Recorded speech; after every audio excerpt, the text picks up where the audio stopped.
بسم اللہ الرحمن الرحیم۔ ہم اس وقت موجود ہیں کراچی پریس کلب کے 9 تیار شدہ اسٹوڈیو میں، جو ہمارے لیے بھی ایک خوشگوار حیرت کا باعث بنا ہے کہ یہاں صحافیوں کو جو ڈیجیٹل موڈ پہ جا رہے ہیں انہیں ایک سہولت فراہم کی گئی ہے، اور ہمارے ساتھ موجود ہیں ملک کے ممتاز سینئر صحافی، ادیب، دانشور اور روہی کی سرزمین سے تعلق رکھنے والے جناب سعید خاور صاحب۔ ان کا حوالہ اخبار کا بھی ایک طویل عرصہ انہوں نے نوائے وقت کی ادارت سنبھالے رکھی، اور اس کے بعد یہ 92 نیوز میں آئے۔ سعید خاور صاحب کا کمال یہ ہے کہ جس فیلڈ میں بھی انہوں نے طبع آزمائی کی، جس طرف بھی گئے، اپنا لوہا منوایا اور نشانات چھوڑتے چلے گئے جو ان کے جونیئرز کے لیے ایک مشعل راہ کی حیثیت رکھتے ہیں۔ تو ہماری کوشش بنیادی طور پر یہ تھی کہ کچھ سینئر صحافی دوست جن کے ساتھ ہم نے کام کیا ہے، جن کے ساتھ سیکھنے کا موقع ملا ہے، ان سے گفتگو کریں تاکہ جو نئے لوگ ہیں، جو ہمارے بعد آنے والی جنریشن ہے، یا اس وقت پرنٹ اور الیکٹرانک میڈیا میں جو لوگ آ رہے ہیں، ان کو کچھ سیکھنے کا موقع ملے۔ تو عذرائے کرم سعید خاور صاحب نے ہمیں وقت دیا۔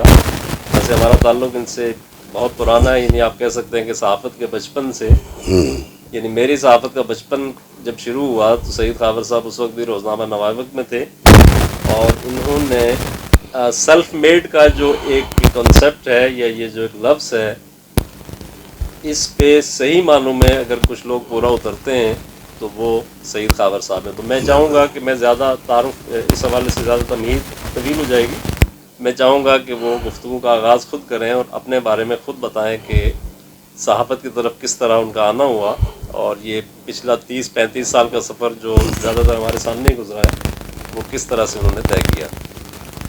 شکریہ سجاد عباسی صاحب، آپ سے ہمارے یارانہ بہت پرانا ہے، ہم ایک ساتھ پروان چڑھے صحافت میں۔ میری صحافت میں آمد جو ہے وہ ایک حادثاتی طور پر ہے۔ میں سیاستدان بننا چاہتا تھا، بدقسمتی سے ہمارے سیاستدان کو اور سیاست کو اس ملک میں، اس سماج میں اور اس سیٹ اپ میں گالی سمجھ لیا گیا ہے۔ حالانکہ سیاست، قائد اعظم رحمۃ اللہ علیہ نے بھی سیاست کی، لوگوں نے کی، بڑے بڑے لوگوں نے سیاست کی۔ یہ ملک ایک سیاسی جماعت نے بنایا، یہ ملک ایک سیاسی رہبر نے بنایا، یہ ملک ایک جمہوری سوچ کے لوگوں نے بنایا۔ تو سیاست کبھی بھی ہمارے ہاں ایسی نہیں رہی کہ اسے گالی سمجھا جائے، لیکن بدقسمتی سے کہنا پڑتا ہے کہ آج ہم جس نہج پہ کھڑے ہیں تو سیاست کو ایک شجر ممنوعہ سمجھا جاتا ہے ہمارے سماج میں۔ میں بہاولپور کا ایک گاؤں ہے چھوٹا سا، احمد پور شرقیہ تحصیل میں، میراب والا، میں نے وہاں جنم لیا بہت ہی چھوٹے سے خاندان میں۔ میرے خاندان جو ہے وہ بازدار تھے، شکاریات کے شعبے سے وابستہ تھے، نوابوں کے، اور میرے والد صاحب کاشتکار بھی تھے، بطور روزگار وہ کاشتکار کرتے تھے۔ شکاریات ان کا ایک آبائی پیشہ بھی تھا، اور ایک سمجھ لے کہ ان کی مہارت تھی۔ نوابوں کو وہ شکار سکھایا کرتے تھے ہمارے بڑے۔ تو میں وہاں پیدا ہوا، تو میں نے کبھی نہیں سوچا تھا کہ میں، اللہ تعالیٰ نے آج مجھے جس مقام پہ آپ دوستوں کی دعاؤں اور ماں باپ کی دعاؤں کے صدقے لا کھڑا کیا ہے کہ یہاں تک پہنچوں گا۔ میں کراچی آیا تھا LLB کرنے، بڑے مشکل حالات میں میرے والدین نے مجھے گریجویشن کرایا۔ میں نے صادق عباس مڈل اسکول ہے وہاں سے مڈل کیا، صادق عباس ہائی اسکول ہے وہاں سے میٹرک کیا، اس کے بعد ایک صادق عباس انٹر کالج ہے جو میں نے ہی پھر ڈگری بنوایا وہاں میں جب کالج کا صدر منتخب ہوا، تو اس سے میں نے، تو میری پوری تعلیم میں عباسی بیک گراؤنڈ پیچھے ہے، لیکن وہ آپ والے عباسی نہیں ہیں، وہ میں ان کو ایک ایسا عباسی سمجھتا ہوں کہ جس طرح وہ ایک استحصال کرنے والے لوگ ہیں، ان کی قطار میں ان کو گنتا ہوں۔ لیکن ان کے ایک بڑے گزرے تھے انگریزوں کے دور میں، ایجلٹن کے دور میں، جس کے نام پر صادق ایجلٹن کالج بھی ہے۔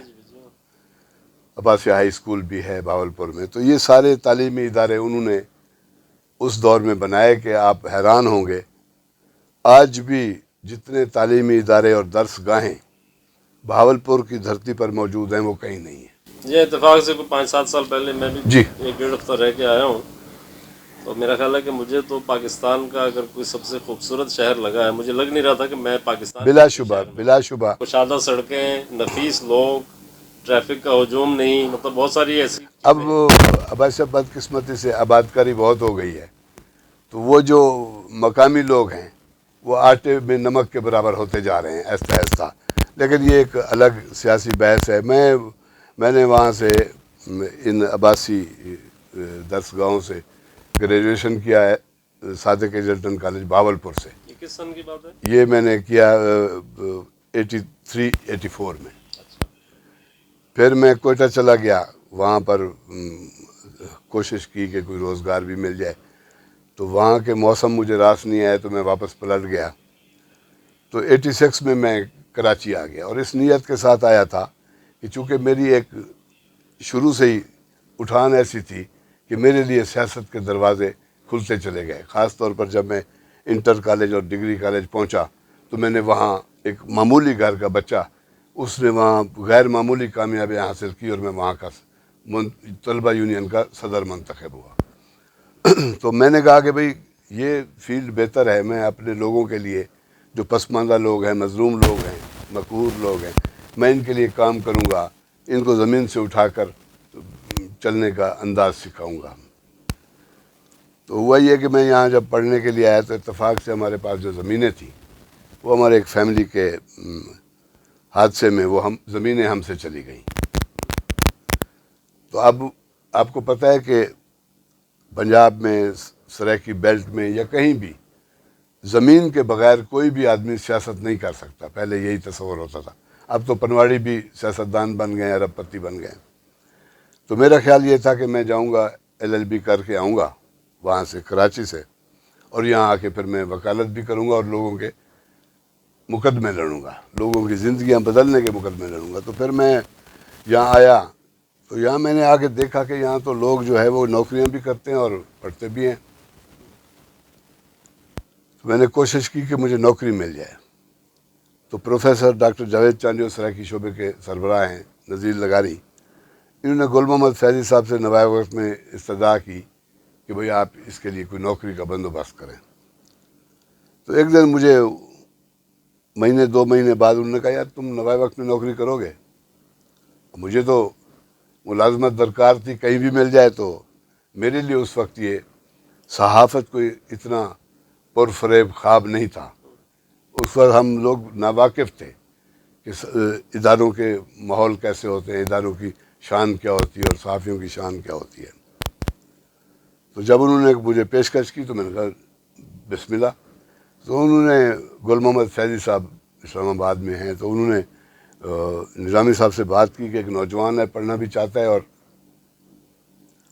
اور وہ ملازمت بھی کرنا چاہتا ہے. تو انہوں نے مجھے وہاں بطور جونیئر کلرک جو ہے دے دی. انہوں نے کہا کہ اس کو آپ ایڈیٹورل سائڈ پہ رکھیں، لیکن جو وہاں انتظامیہ تھی انہوں نے مجھے کہا کہ آپ یہاں کرو پھر آپ کو وہاں لے جائیں گے. پھر یہ ہوا کہ میں نے کچھ عرصہ کام کیا. 3 سال تک میں نے اخبار کے جتنے بھی غیر ادارتی شعبے ہیں، پریس ہے، سرکولیشن ہے، اکاؤنٹس ہے اور اشتہارات ہیں، وہاں میں نے ہر شعبے میں کام کیا اور محنت کر کے میں نے اپنی وہاں شناخت بنائی. تو مجھے بعد میں محسوس ہوا کہ اللہ تعالیٰ مجھ سے کام لے رہا تھا، اور وہ اخبار میں جو شعبے ہیں کل کو میں نے وہاں اگر مینجمنٹ کرنی تھی تو مجھے اس کی تربیت دی جا رہی تھی. سے واقف جی. اچھا، وہ اس میں قطع کلامی بھی ہوتی ہے. جب آپ سرکولیشن میں تھے نوائے وقت میں، شاید آپ کو یاد ہو یا نہ ہو، تو میں ایک طالب علم کے طور پر آپ کے پاس آتا تھا. ہم ایک علاقائی اخبار نکالتے تھے اس وقت کوثار کے نام سے، وہ اور نوائے وقت پنڈی اور لاہور میں آپ سے لے کے جایا کرتا تھا. جی ہاں انجم لاشاری صاحب. بالکل. میں نے آغاز میں بتایا نا کہ ہماری ساری جتنی بھی پرداخت ہے وہ ایک ساتھ پروان چڑھے ہم صحافت میں، اور اساتذہ بھی تقریباً میرے خیال میں یکساں تھے. انور سن رائے صاحب, نذیر لغاری صاحب, گل محمد فیضی صاحب, اس طرح کے لوگوں کو ہم نے دیکھ کر صحافت سیکھنا شروع کی. تو جب میں علی محمد شاہین صاحب, علی محمد شاہین, تو وہ تو استاد تھے نا, استاد الاساتذہ تھے. وہ پروفیسر تھے, تو ان کا تو کوئی تقریباً لاکھوں شاگرد تھے, اور ہم ان کا احسان نہیں بھلا سکتے کہ انہوں نے ہمیں تعلیم کے شعبے میں جتنی رہنمائی کی اور جتنا آگے لے کر ہمیں بڑھے, وہ شاید ہی کوئی استاد کرتا ہو.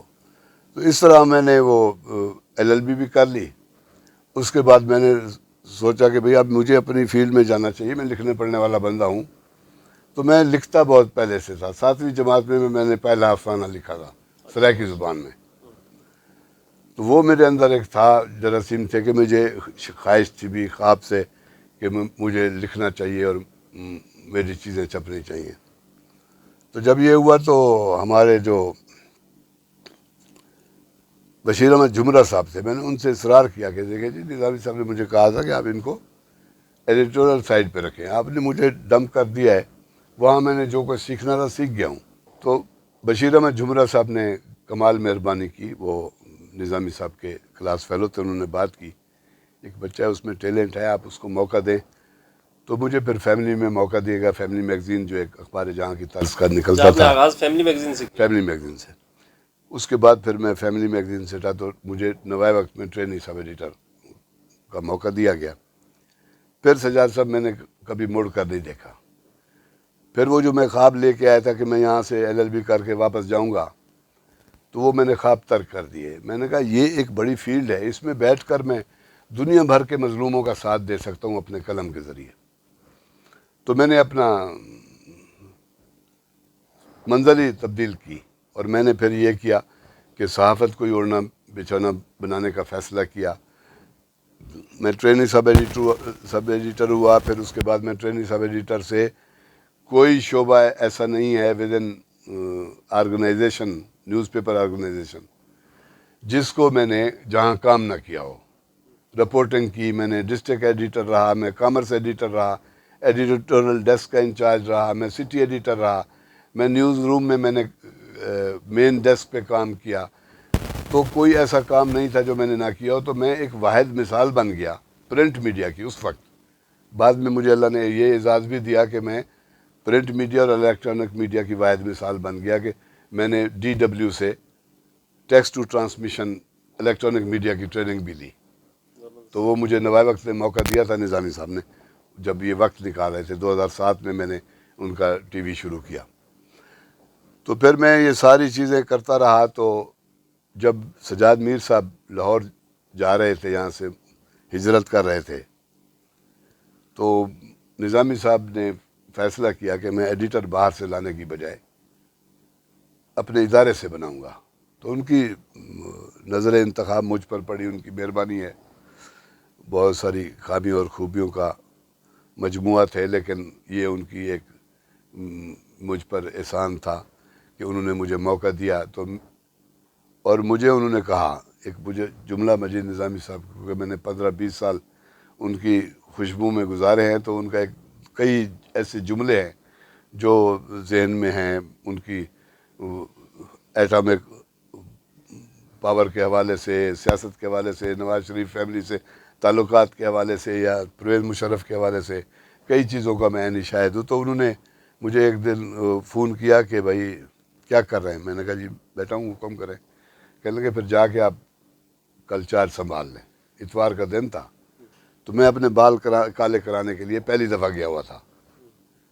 تو وہ کلر بھی بنا چکا تھا, تولیہ لگایا ہوا تھا. میں نے جب نظامی صاحب کا فون آیا تو میں نے چھوٹی گاڑی میں بند کر کے, شاہ زیب اس وقت چھوٹا تھا, شور مچا رہا تھا, تو میں نے گاڑی میں بند ہو کے گرمی میں نے فون سنا. واپس آیا, میں نے تولیہ اتار کے پھینک دیا. کہنے لگا کیا ہو گیا. میں نے کہا یار اب جس منصب پہ اللہ نے مجھے پہنچایا ہے اس میں کالے بالوں کی ضرورت نہیں ہے. تو میں جا کے پھر چلا گیا, گھر گیا, اہلیہ کو خوشخبری سنائی. اس کے بعد اگلے دن میر صاحب نے چارج دیا. پھر اسی رات کو میں نظامی صاحب رات کو خبریں ڈسکس کرتے تھے, تو میں نے خبریں ڈسکس کی. تو نظامی صاحب میر صاحب نے کہا کہ ویل ڈن. تو وہ ایک مزاج آشنا ہو گیا میں نظامی صاحب کا بھی اور صحافت کا بھی اور لوگوں کا. تو انہوں نے پہلی جو گفتگو میں مجھے کہا کہ جو ایڈیٹر بنانے کے لیے فون کیا تھا, کہنے لگے کہ وہ ایک مختصر بات کرتے تھے لیکن پتے کی بات کرتے تھے. کہنے لگے یہ خیال کرنا بابے نو اپنے پیچھے نہ لا دے گا. اچھا. اتفاق ہے کہ میں بہت سینئر نہیں تھا اپنے ادارے میں, مجھ سے بڑے بڑے نیوز روم میں اور امیدوار تھے رپورٹنگ میں نام تھے. امیدوار ہو نہ ہو نام تو ضرور تھے, امیدوار بھی ہوں گے. تو یوسف خان مرحوم, شہزاد چغتائی, سید صفدر علی اور تنویر بیگ, عبدالقدوس فائق, رپورٹنگ میں یہ راشد نور, یہ لوگ تھے. اور ان کا شہر میں طوطی بولتا تھا, دیو قامت اپنے دیو قامت, جو جنگ میں بھی رہے اور پورے شہر میں ایک ان کی جو ہے نا شان تھی رپورٹر کے حیثیت سے. اسی طرح نیوز روم میں بھی بڑے بڑے لوگ تھے, سینئر لوگ موجود تھے. تو میں نے پہلی جو مینجمنٹ کا پہلا سبق دیا نظامی صاحب نے, میں نے اس کو پلے باندھا. اور پھر ایک دن یوسف خان سے کہنے لگا یار تم کیسے چلا رہے ہو؟ تو میرے منہ سے نکل گیا, مجھے بولنا نہیں چاہیے تھا. میں نے کہا یار میں نے جنوں کو بوتلوں میں بند کر رکھا ہے. وہ بہت ہنسے اور مرتے دم تک مرحوم یہ بات یاد کرتے, یار تمہارا وہ جملہ ٹھیک تھا. اور انہوں نے بڑی محبتیں دی سب نے. انہوں نے کہا یار باہر سے آنے کی بجائے ایک ادارے کا آدمی بن رہا ہے, جو بسم اللہ بھی یہیں سے کیا, جس نے ٹریننگ سب ایڈیٹر سے یہاں تک پہنچا ہے, تو باہر کے آدمی سے یہ بہتر رہے گا ہمارے لیے. تو سب نے میرے ساتھ تعاون کیا. پھر میں نے اپنا سفر روکا نہیں, میں 14 سال نوائے وقت کا ایڈیٹر رہا. پھر 2017 میں جب یہ 92 میڈیا گروپ آ رہا تھا, 2015 میں ان کا ٹی وی آ چکا تھا, 2017 میں انہوں نے 8 جگہوں سے اخبار لانچ کرنا تھا 92 نیوز کے نام سے. تو الحمدللہ مجھے کراچی کے لیے انہوں نے منتخب کیا اور ساری شرائط وغیرہ طے ہوئی اور جو کچھ بھی تھا. پھر میں نے ایک جمپ لیا. 28 سال کے بعد میں نے نوائے وقت کو چھوڑ کر کسی اور ادارے میں گیا. اور یقین کریں کرائے کا مکان چھوڑتے ہوئے بھی بڑی تکلیف ہوتی ہے. تو اب ایسے میں بڑا افسردہ رہا, جس کو ڈپریشن کہتے ہیں. تو میری بیوی کہنے لگے کہ بھائی بات یہ, میری اہلیہ کے بارے میں آپ جانتے ہیں کہ شاہ زیب اور شاہ رخ کی امی وفات پا گئی تھیں 5-6 سال فالج میں رہنے کے بعد. تو یہ ان کی چھوٹی بہن تھی. تو انہوں نے بچوں کو اسکول سے کالج, انہوں نے یونیورسٹی بھیجا تھا. تو بچے پھر ان کو لے آئے. یہ جب میرے نکاح میں تو انہوں نے کہا وہ نوائے وقت جو تھا وہ زائدہ کا نصیب تھا, 92 میرا نصیب ہے. تو میرا ایسے دل خوش ہو گیا اور اگلے دن میں نے ان کو میل کر دی کہ جی مجھے آپ کے ایڈیٹر بننا قبول ہے. اس کے بعد پھر الحمدللہ وہاں میں نے اپنی صلاحیتوں کا مظاہرہ کیا. جو کچھ آپ لوگوں سے, دوستوں سے, اساتذہ سے سیکھا تھا. میرے تو پورے خاندان میں دور دور تک کوئی صحافی نہیں تھا, اور پڑھا لکھا ہونا بھی بڑی بات ہوتی تھی اس وقت میں. مجھے اپنے خاندان کا پہلا گریجویٹ ہونے کا شرف حاصل ہوا. پھر میرا ایک کزن اور اس نے گریجویشن کی اور ماسٹرز کیا. سر آج سے 3-4 دہائیاں پہلے تو گریجویشن تو بہت بڑی ڈگری تو تھی, اس میں کچھ اس کے بعد میرا یہ سفر رکا نہیں. اچھا بنیادی کام یہ تھا جو میرا لکھنے پڑھنے کا, وہ میں نے ترک نہیں کیا. 1-2 سرائکی میں کتابیں میری چھپی. پھر اس کے بعد میں نے سردار شیرباز خان مزاری پر میری کتاب آئی, عہد گم گشتہ کی ایک کہانی, وہ بڑی ہٹ ہوئی. کہ اس سے پہلے وہ فیملی میگزین میں قسط وار بھی چھپتی رہی. کوئی 2 سال وہ 24 یا 30 قسطوں میں وہ چھپی. اس کو پھر کتابی شکل میں لایا گیا. پھر میں نے کوئی 1999 سے نعمت اللہ خان کے ساتھ پہلی دفعہ گیا تار. میری خواہش تھی کہ میں چولستان کا بچہ ہوں, چولستان کا بیٹا ہوں, تو مجھے چولستان پر کوئی لکھنا چاہیے. لیکن رزق کی اور روزی روٹی کے چکر میں مجھے کراچی آنا پڑا. تو میری وہ خواہش اور خواب وہی رہ گئے ذرے کے ذرے. تو یہاں پھر نعمت اللہ خان مجھے تھار لے کر گئے 1999 میں. تو میں نے فیصلہ کیا کہ میں تھار پر لکھوں گا. پھر اب سے میں نے کوئی 9 سال پورے 29 نومبر 1999 سے لے کر 14 اگست 2008 تک میں نے سینکڑوں سفر کیے تھار کے. ہر موسم میں, شدید گرمی میں، شدید سردی میں، جاڑے میں، گرمی کے سلگتے صحرا میں نے پار کیے، وہاں راتیں گزاری، اور مجھے باہر کے موقع ملتے تھے یورپ کے، میں وہ چھٹی اویل کرتا تھا تر کے لیے، اور 9-10 سال کی ریسرچ کے بعد میری کتاب آئی پیاس اور افلاس کا صحرا. تو وہ میری کتاب جو ہے وہ الحمدللہ. اچھا، اس دوران میں آپ کو بتانا بھول گیا کہ وہ پھر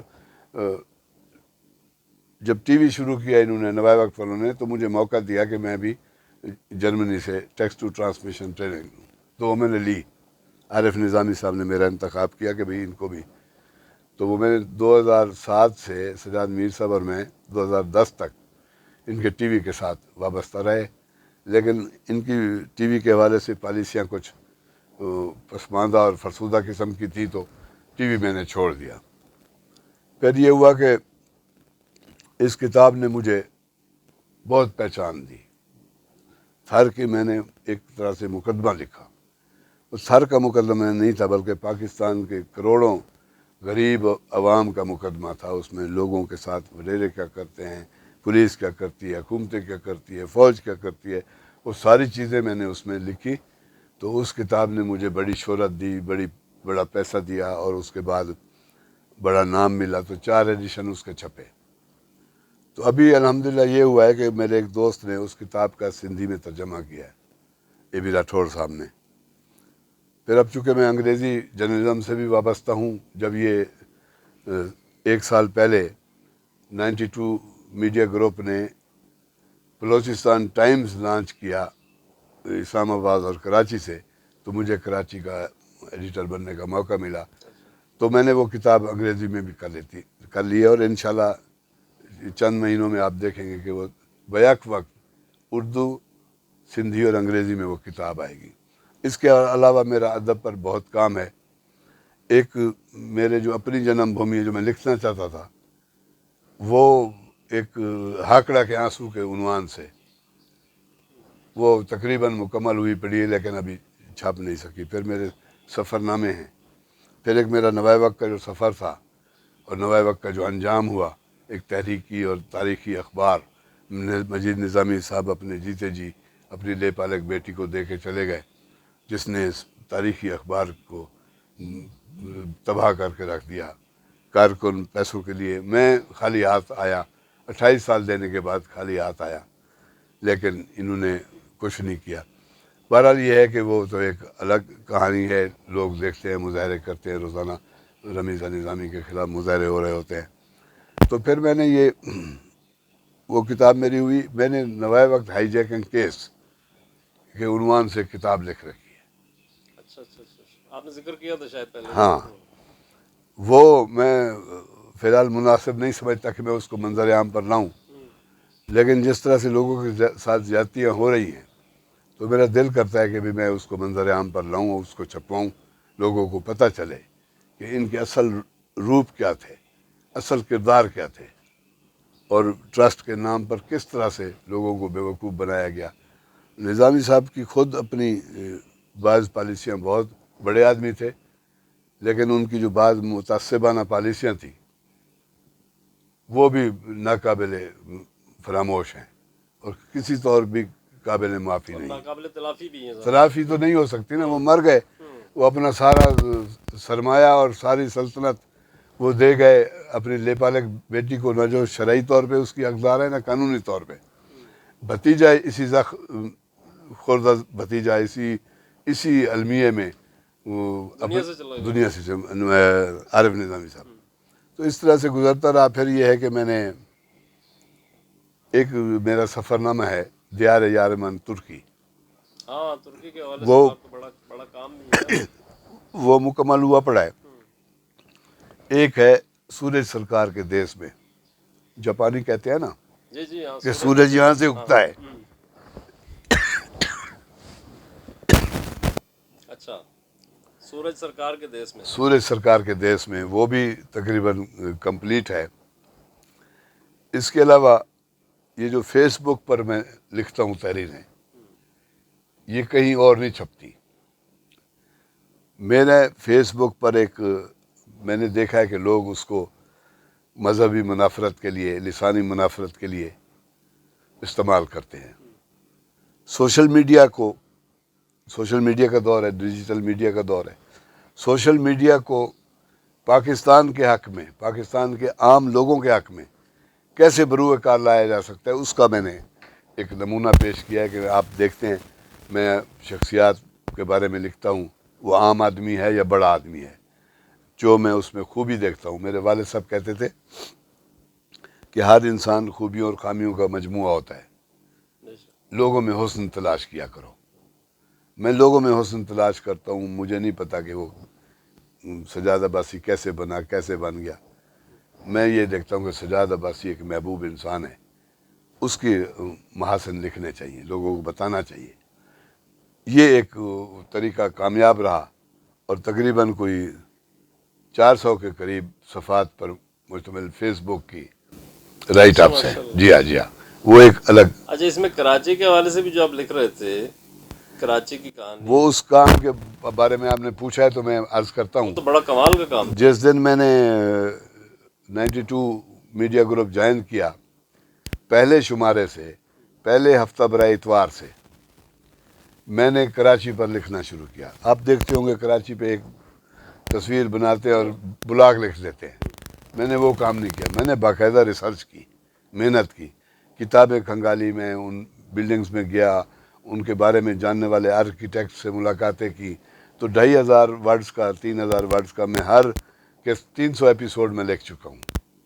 کراچی کی زندگی، کراچی کا انفراسٹرکچر، کراچی کے لوگ، کراچی کی تاریخ، تہذیب، اور 1847 سے لے کر اب تک جو کراچی میں دیکھا ہے میں نے، وہ میں اس کی نظر کیا ہے۔ اور خاص طور پہ آج کوئی کہتا ہے نا جی، آج تو کوئی کراچی کے سارے ٹھیکیدار بن گئے اور سارے کہتے ہیں، لیکن یہ ہے کہ یہ 1947 سے پہلے یہ شہر، اس کو انگریزوں نے ملکہ مشرق کہا، اس کو ایشیا کا پیرس کہا، یہاں لوگ باہر سے آتے تھے، چھٹیاں گزارنے آتے تھے، اور اس کو وہ عروس البلاد کہا، شہروں کی دلہن کہا۔ تو یہ میں نے نہیں کہا، لیکن بدقسمتی یہ ہے کہ کوئی شخص اس شہر کو گلے لگانے کے لیے تیار نہیں ہے۔ 1930 میں ایک منتخب ہوئے تھے پہلے میئر کراچی کے، جمشید نصروان جی مہتا۔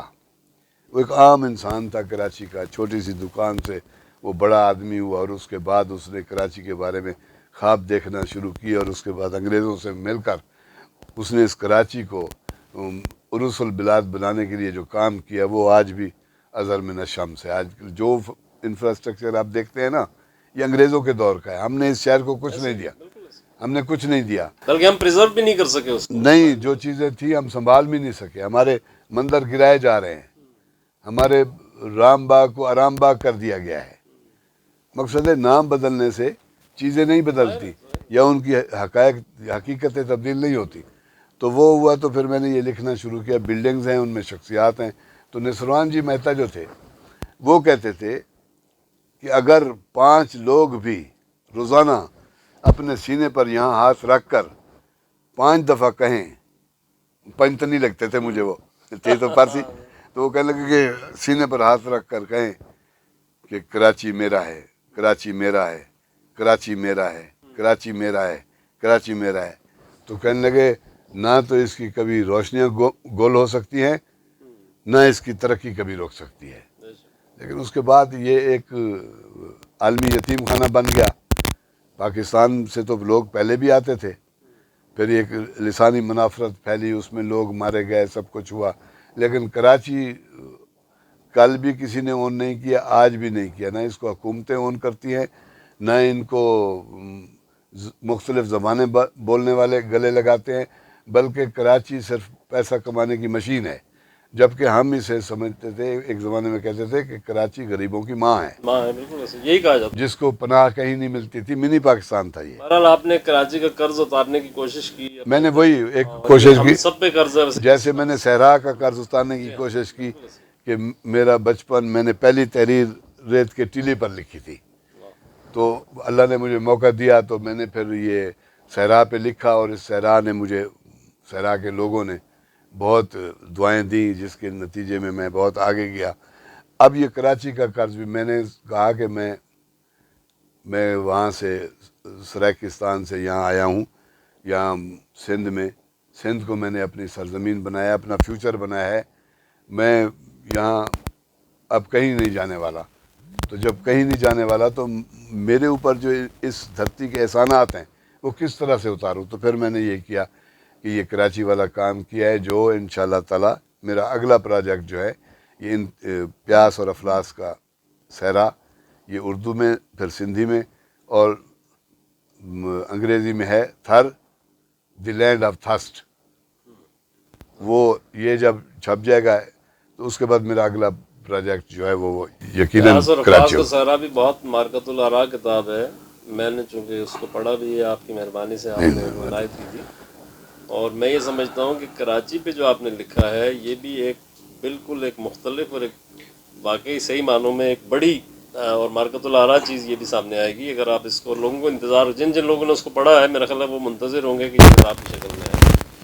اچھا، ایک چیز میں آپ سے یہ پوچھنا چاہتا ہوں کہ یہ ایک ظاہر طویل سفر ہے، 30-35 سال کا، آج سعید خاور جس پوزیشن پہ ہیں ماشاءاللہ، آپ جب پیچھے مڑ کے دیکھتے ہیں تو آپ کو وہ مشکل ترین لمحات زندگی کے کون سے ہیں جب آپ کو ایسا لگا ہو کہ یار یہ میرا اس فیلڈ میں سفر کرنا جو ہے وہ بہت مشکل ہو رہا ہے، یا کبھی مایوسی کا شکار آپ ہوئے ہیں؟ صحافت میں یا تعلیم میں؟ صحافت صحافت میں دیکھیں، بات یہ ہے، مجھے ایک استاد نے کہا تھا، انور سندھ رائے صاحب کا جملہ تھا، وہ کہنے لگے کہ دیکھو یار، ٹیلنٹ ایک بہتے دریا کی طرح ہے، اور بہتے ہوئے دریا کا راستہ کوئی نہیں روک سکتا۔ اس دن اس نے ایک نہ ایک دن چیزوں کو ادھر ادھر ہٹا کے جو بھی راستے میں آئے گا، رکاوٹیں ختم کر کے اپنی جگہ بنائے گا، اور اس نے سمندر تک رسائی حاصل کرنی ہے۔ تو میں نے وہی کیا۔ مجھے اللہ کا شکر ہے، میں پہلے تو یہ ہے کہ ایک تو میں نے ساری چیزیں سیکھ لی تھی، پھر خود اعتمادی آتی گئی، پھر لوگوں میں اٹھنا بیٹھنا ہوا، پھر میں نے بڑے بڑے انٹرویوز کیے تھے، بڑی بڑی شخصیات سے ملا تھا، اور میں ابھی چھوٹا تھا، کوئی 4 سال کا ہوں گا، تو میرے ایک عزیز کے ہاں ڈیرہ نواب صاحب میں ہر سال مولانا شاہ احمد نورانی تشریف لاتے تھے۔ تو مولانا شاہ احمد نورانی جو ہے وہ ہر سال خطاب کرتے تھے وہاں، اور ہم بھی بچے بھی خاندان کے وہاں جمع ہوتے تھے۔ تو وہ خطاب فرماتے ہوئے مولانا شاہ احمد نورانی چھالیاں گراتے تھے۔ اچھا، آؤ ہاں، جوش جذبات میں جو گرتی تھی۔ تو ایک ملک صادق ابھی بھی حیات ہیں، اللہ ان کو سلامت رکھے، میں بچہ تھا، وہ بڑے تھے، وہ چھالیاں چنتے تھے، لیکن سوال کرنے کی عادت میری بچپن سے ہی تھی۔ میں نوابوں سے بھی سوال کرتا تھا، میں نمبردار سے بھی سوال کرتا تھا، بڑوں سے سوال کرتا تھا، اور میرے سوال ایسے ہی انوکھے ہوتے تھے۔ تو وہ میں نے پوچھا، یار، میں نے کہا یہ کیوں چن رہے ہو بھائی، یہ کیا ہے؟ اس نے کہا، مجھے نہیں پتا تھا وہ وہاں سے گر رہا۔ انہوں نے کہا، حضرت خطاب فرما رہے ہیں تو ان کے منہ سے چھالیاں گر رہی ہے، پان کی چھالیاں، تو یہ چھالیاں میں جمع کر رہا ہوں۔ تو میں نے کہا یہ کیا کرو گے؟ کہنے لگے کہ میں یہ چھالیاں، یہ بہت بڑی شخصیت ہے، عظیم شخصیت ہے مولانا شاہ احمد نورانی، لوگ ان کے ساتھ بیٹھنے کے لیے ترستے ہیں، میں یہ اپنے بچوں کو کھلاؤں گا تو ہمارے گھر میں خیر و برکت ہوگی۔ کیا بات، میں نے سوچا، میں نے کہا یار کبھی ایسا بھی ہوگا کہ میں مولانا شاہ احمد نورانی کے ساتھ ایسے ہی پہلو میں بیٹھوں گا۔ بات آئی گئی ہو گئی، برسوں بیت گئے، جب میں نے نوائے وقت کا پہلا انٹرویو میں نے مولانا شاہ احمد نورانی صاحب کا کیا 88 میں، جب میں نے ان کو یہ بات بتائی نا، کھڑے ہو گئے، بہت مہربان شخصیت تھے، اللہ ان کو کروٹ کروٹ جنت میں جگہ دے، کھڑے ہوئے، میرا ماتھا چوما، گلے لگایا، کہنے لگے آپ آج تشریف فرما ہے نا، آج میرے ساتھ بیٹھے ہوئے ہیں آپ، ایسے بولتے تھے وہ۔ تو میں نے اللہ کا شکر ادا کیا، میں نے کہا حضرت دیکھیں، وہ آپ کی زیارت کے طفیل آج ہم یہاں بیٹھے ہوئے ہیں۔ تو اس طرح سے جو چھوٹے چھوٹے خواب میں دیکھتا آیا، وہ میں نے محنت کر کے، وہ عربی میں ضرب المثل بھی ہے کہ جیسے آپ نے جس چیز کی خواہش کی، کوشش کر کے اسے پا لیا۔ اسی طرح ایک وہ الکیمسٹ ایک ناول ہے، بہت مشہور ناول ہے کوئلو پیلو کا، اور وہ تقریباً کوئی 47 زبانوں میں ترجمہ ہو چکا ہے۔ قرآن مجید کے بعد اور مذہبی کتابوں کے بعد سب سے زیادہ چھپنے والی اور بکنے والی وہ کتاب ہے، کوئی 8 کروڑ اب تک وہ بک چکی ہے۔ اس میں ایک وہ جو کیمیا گار ہوتا ہے، اس کا ایک جملہ ہوتا ہے، وہ ایک چرواہا مین کریکٹر ہے، وہ کیمیا گار وہ ایک جملہ کہتا ہے، وہ کہتا ہے کہ